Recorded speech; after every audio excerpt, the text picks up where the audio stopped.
My TNA Hard Justice 2009 pay-per-view review. The pay-per-view just ended, and just like any other TNA pay-per-view this year, it was just another weak TNA pay-per-view. Now, the one thing is, the two X Division matches on this pay-per-view did make it a whole lot better than Victory Road. Well, I wouldn't say a whole lot better, but definitely made it not be in the category of like a worst pay-per-view of the year. And it did start off with a very good opener. The opener was the Steel Asylum match, #1 contendership for the X Division Championship, with Shelley versus Chris Sabin versus Amazing Red versus Daniels versus Jay Lethal versus Consequences Creed versus Suicide, and versus the debuting the Pope D'Angelo Dinero, aka Elijah Burke. And this was a very, very good opener for TNA. This is the type of X Division opener that TNA needs to start doing more frequently on their pay-per-views. This was a very good match. Saw good tag team work from the Most Machine Guns working in this match. Saw some good stuff from Consequences Creed and Jay Lethal. Just everyone flowed very well in this match. The only negative thing about this match might be the ending of this match. The ending of this match came where at the top it was looking like either Suicide or the Pope D'Angelo Dinero would have been the one to win this match. Suicide was about to get out. Elijah Burke was able to kind of throw him down. Suicide fell down, and it looked like Elijah Burke was going to escape. Then he just came down and didn't want to go out for some reason or another. And at that point, before that, Daniels was hanging from the steel structure at the top. I don't know if they fucked up the ending or whatnot, but it was kind of a very weak ending for the match. But there was so much great action within this match. With Amazing Red doing very good stuff. Sure, he's not as fast-paced action as he once was within the ring, but he's still very good. And Shelley did some good stuff in there. Just a very enjoyable opener and a good way to start the pay-per-view off. Unfortunately, the pay-per-view after this match kind of went on a downhill slope for the most part, and maybe picked up within one or two matches, but not really too much. And like I said, and within this match, Daniels, he was the one to get out of the match and win the Steel Asylum match. Kind of a weak ending, though. That was the only problem I had with this match, but great action nonetheless. And after the match, Daniels cut a promo, and he said he's going to challenge whoever, since he's the #1 contender for the X Division champion. He'll either see Samoa Joe or Homicide down the line. So that'd be a good match, and obviously I'll talk about that match, the X Division Championship, later on in the review right here. Very good opener, 3.5 stars, maybe even arguably maybe 3 3/4 stars.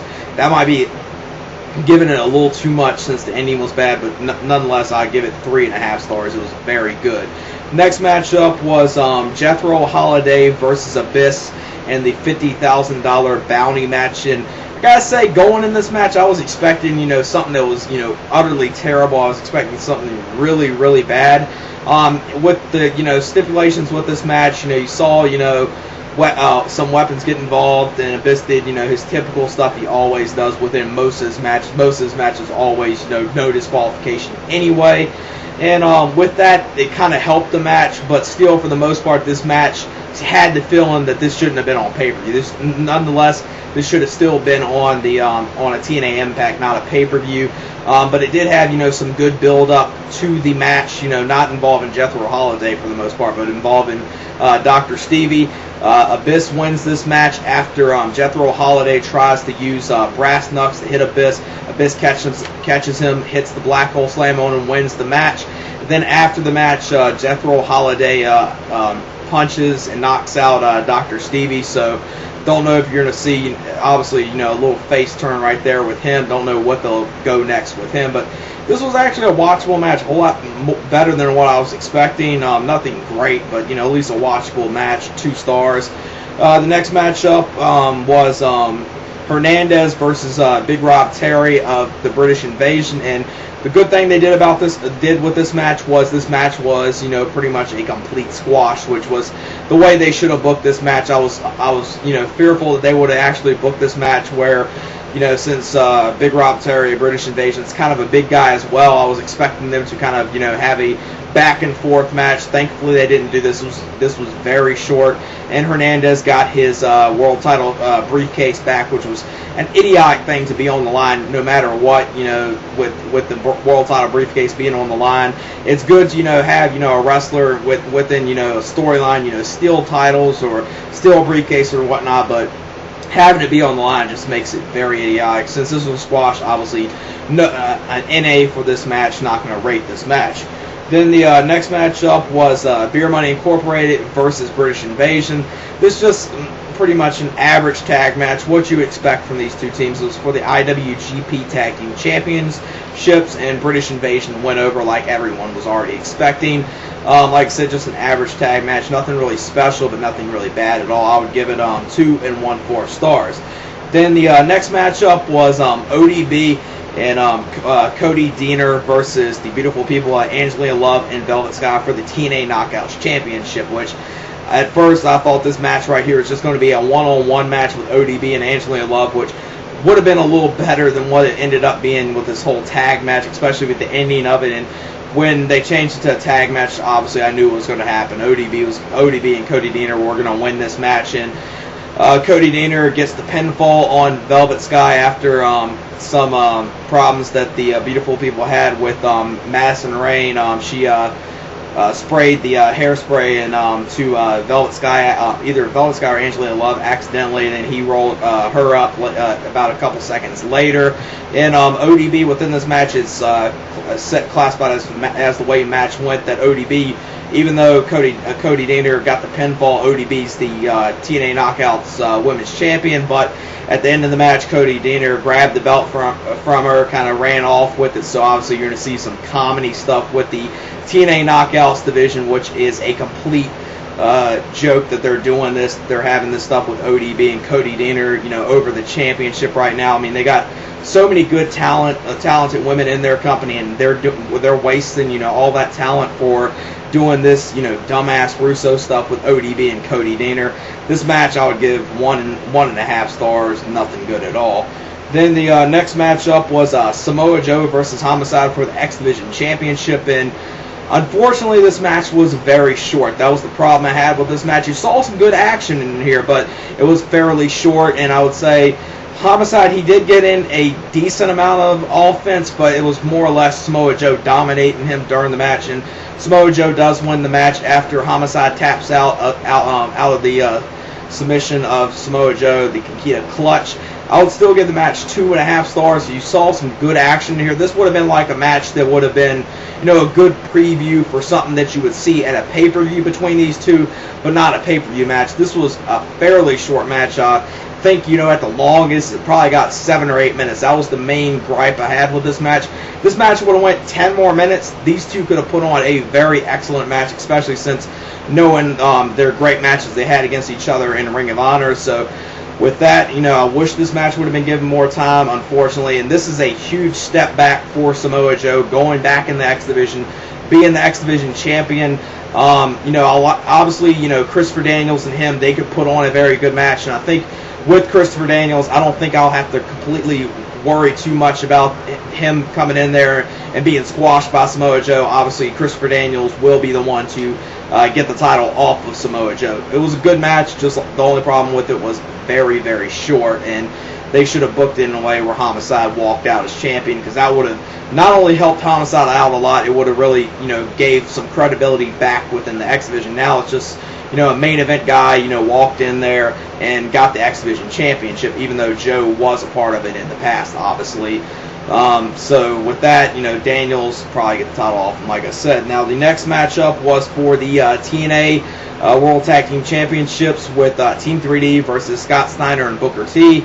Saw a lot of crowd brawling in this match. Some other people might enjoy this match more than I did. I just didn't get into it at all from the beginning. It was just fairly boring, and it just dragged on and on within this match. And the way the match ends, it ends in controversy where there's a double pin where Scott Steiner pins Brother Ray, and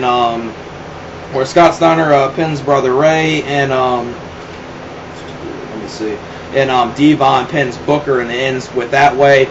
Then the referees, go back, say, let's look at the replay, and then they said Scott Steiner and Booker T retain the tag team championships. So just a dumb ending, and really with the way it ended, it didn't even look like, the way they ended it with the double pinfall.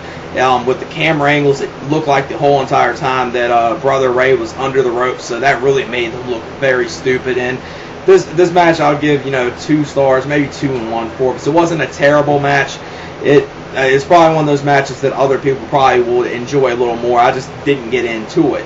Then the next matchup was was not the main event, but the next matchup was the TNA Legends Championship with Mick Foley versus Kevin Nash for the Legends Championship. This was just an average match between these two. They went back and forth. Both of them were bleeding heavily within this match. Kevin Nash wins the match and regains the TNA Legends Championship. After the match, they did something interesting, which could possibly build up to something very good. Abyss came out there with the barbed wire bat. Kevin Nash got out of the ring, and then he kind of looked at Mick Foley. Mick Foley gave him the thumbs up, and then Abyss just walked out the ring. So maybe a little build up right there for maybe a Monsters Ball match at the Bound for Glory pay-per-view in October against Abyss and Mick Foley, or obviously Mick Foley under the persona Cactus Jack. I think that would be a match that everyone would be looking forward to. Then the main event of the evening was for the TNA World Heavyweight Championship with Kurt Angle versus Sting versus Matt Morgan. Obviously, the thing going in this match that had people interested in was Kurt Angle, was he going to still walk out as World Heavyweight Champion? And as everyone already knows by the time of viewing this video, obviously Kurt Angle did walk out as World Heavyweight Champion. Within this match, they definitely booked it in the way where it was looking like Matt Morgan was going to win the TNA World Heavyweight Championship.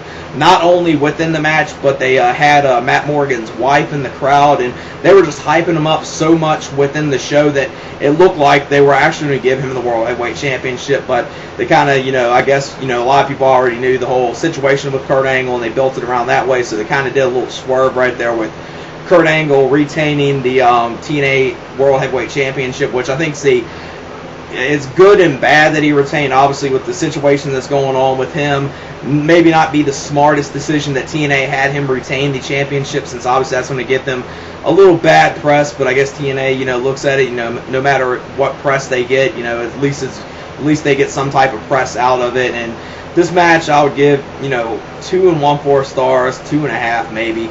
Overall, this pay-per-view I would give about a 5.5, and that's mainly just due to the fact with the opener being very, very good. And the Joe and Homicide match was good. It just should have been, a little longer and been given more time. And yeah, that's it for my TNA Hard Justice 2009 pay-per-view review. Peace.